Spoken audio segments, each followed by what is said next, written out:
Sometimes I look at the sky and wonder if the universe actually rewards good people or if it just punishes them for having a big heart.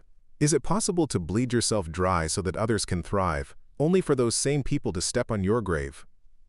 When our parents passed away, we were completely stranded, 5 of us. But my immediate elder brother, Emeka, became our anchor. He dropped out of school at 19, entered the harsh market, and worked himself to the bone. He didn't just feed us. He built a legacy from nothing. Emeka built a thriving wholesale business. He paid for my university degree, set up our other siblings, and never asked for a dime in return. When he finally married his wife, Linda, she didn't come to enjoy wealth. She came to double it. Linda worked side by side with him in that dusty market, waking up at 4 a.m. every day. They raised me like their own firstborn child. But Emeka's biggest mistake was his blind trust in family. As the business grew, he handed the keys of his biggest warehouse to our younger brother, whom he had fully trained and funded. Emeka wanted all of us to be bosses. But greed is a terrible thing. While Emeka was busy setting up a new branch, our younger brother was secretly siphoning funds, creating duplicate client lists, and steering suppliers to his own secret company. By the time Emeka discovered the massive fraud, the shock was too much. The stress triggered a severe stroke. For 3 years, the empire Emeka built crumbled to pieces to pay medical bills. And do you know what broke my heart? The very younger brother who stole from him didn't visit the hospital even once. He blocked everyone on phone.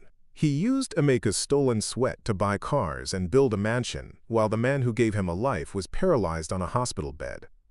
The only person who stood like a rock was Linda.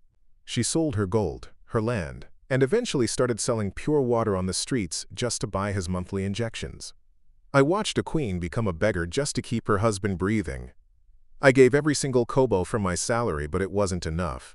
When Emeka finally closed his eyes in death 6 months ago, we couldn't even afford a proper burial. The man who lifted our entire village out of poverty was buried in a rushed, quiet ceremony. Our younger brother didn't even show up. He sent a fake condolence message on Facebook. The hypocrisy and wickedness still tear my chest open every single day. Now I am 28 years old. Linda is exhausted, broken, and left with 3 young children. I am the one trying to pay their school fees. But my monthly salary is $500,000 and inflation is swallowing it whole.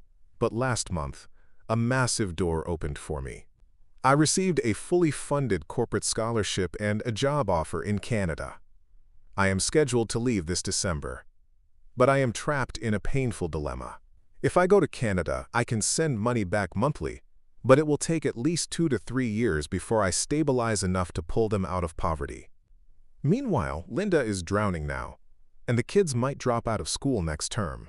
My alternative is to reject the Canada offer, stay back in Nigeria, take the total savings meant for my relocation, and use it to rent a shop for Linda so we can rebuild Emeka's business from scratch together. Before Emeka breathed his last, he couldn't speak, but he pointed at his children and squeezed my hand tightly.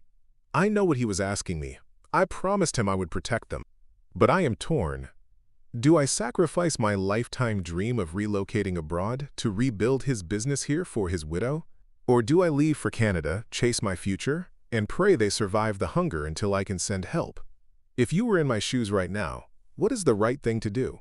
Please, drop your advice in the comments. I need your guidance. And if this story touched you, please subscribe so we can hit our goal today. Thank you.